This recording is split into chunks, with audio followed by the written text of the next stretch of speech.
Hello friends, Radhe Radhe. आज मैं एक कहानी शेयर करूंगी, चाबी और हथौड़ा। शहर की पुरानी बस्ती में ताले की एक दुकान थी। उस दुकान में ढेर सारे ताले चाबी थे। लोग ताले खरीदने के लिए वहां आते थे। ये एक प्रेरक कहानी है। ठीक है। कभी कभी मुख्य चाबी गुम हो जाने पर डुप्लीकेट चाबी बनवाने भी उस दुकान पर आते थे।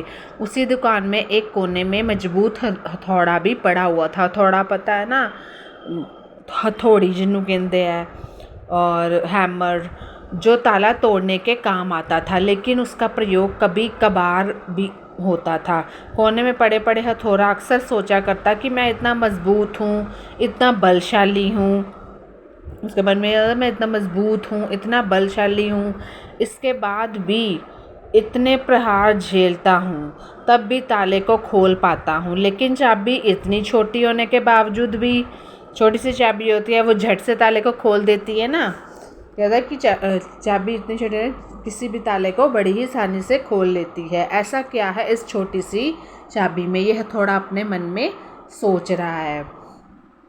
तो क्या होता है कि एक दिन, आगे बताती हूँ कि एक दिन क्या होता है। जब वो दुकान बंद होती है तो उससे रहा नहीं जाता हथौड़े से, तो वो चाबी से पूछ लेता है, चाबी बहन, मैं बहुत दिनों से एक बात सोच रहा था। अब बात तो वही सोच रहा था कि आगे हम पढ़ते हैं ना कि तुम इतनी जल्दी ऐसे को, कि किंतु बहुत सोचने के बाद भी मैं किसी निष्कर्ष पर नहीं पहुंच पाया। क्या तुम मेरे एक सवाल का जवाब देकर मुझे निष्कर्ष तक पहुंचने में मदद कर सकती हो? यह थोड़ा चाबी से पूछ रहा है।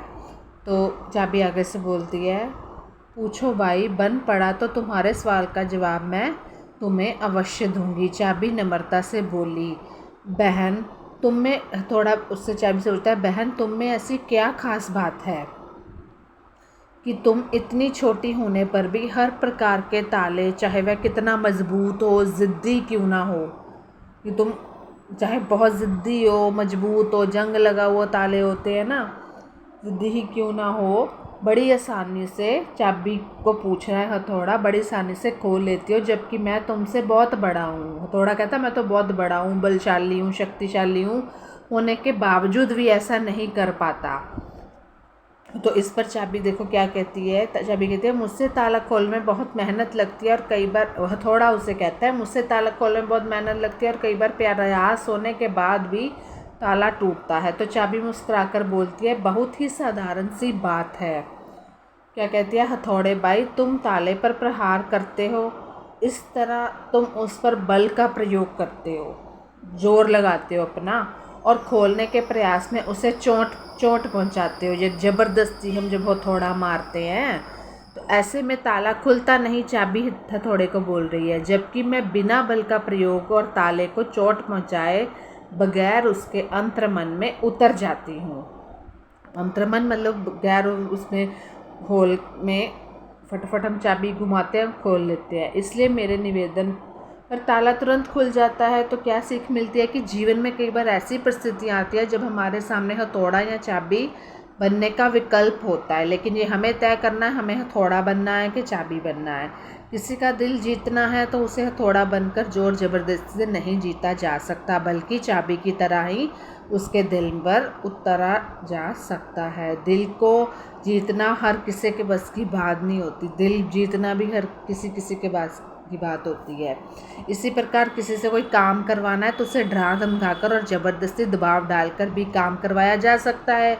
लेकिन अगर वही काम को हम जोर ज़बरदस्ती से किससे करवाएंगे और वही काम को हम उत्साह और समर्पण भावना नगण्य रहेगी। अगर ऐसा जोर ज़बरदस्ती से काम करवाएंगे तो ऐसा समर्पण वाले भाव नहीं आते। यदि किसी के दिल में प्रति समर्पण भाव जागृत हो, अगर किसी के दिल में कार्य करने के लिए उत्साह ना हो, तो ही हम उसका कार्य करवाया जाए तो उस कार्य को वो मन लगा कर करता है और समर्पण से किया जाएगा कार्य, और ऐसे कार्य बेहतर परिणाम भी बेहतर प्राप्त देता है। धन्यवाद। आगे से वो कहता है, ठीक है फ्रेंड्स, बाय बाय। नेक्स्ट कहानी मैं आपके साथ शेयर कर रही हूँ। वो कहानी है एक घमंड, जो लोग घमंडी होते हैं। बहुत दिनों की बात है कि इस शहर में रमन, गीसा और राका 3 चोर रहते थे। तीनों को थोड़ा थोड़ा विद्या का ज्ञान था। तीनों चोरों को विद्या का ज्ञान प्राप्त होने के कारण बहुत घमंड था। विद्या द्वारा तीनों चोर शहर में बड़े बड़े लोहे की तिजोरियों को तोड़ देते थे, क्योंकि उनको ज्ञान था, और बैंकों को लूट लिया करते थे। इस तरह तीनों चोरों ने शहर के लोगों की नाक में दम कर रखा था। तो क्या होता है, आगे चल के देखते हैं। एक बार तीनों चोरों ने एक बड़े बैंक में डकैती करके सारा माल उड़ा दिया।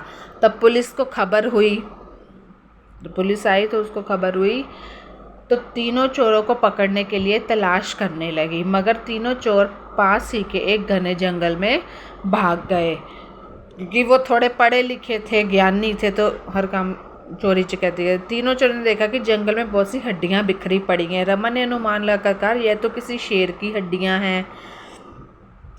चाहूँ तो सभी हड्डियों को अपनी विद्या के ज्ञान द्वारा जोड़ सकता हूँ।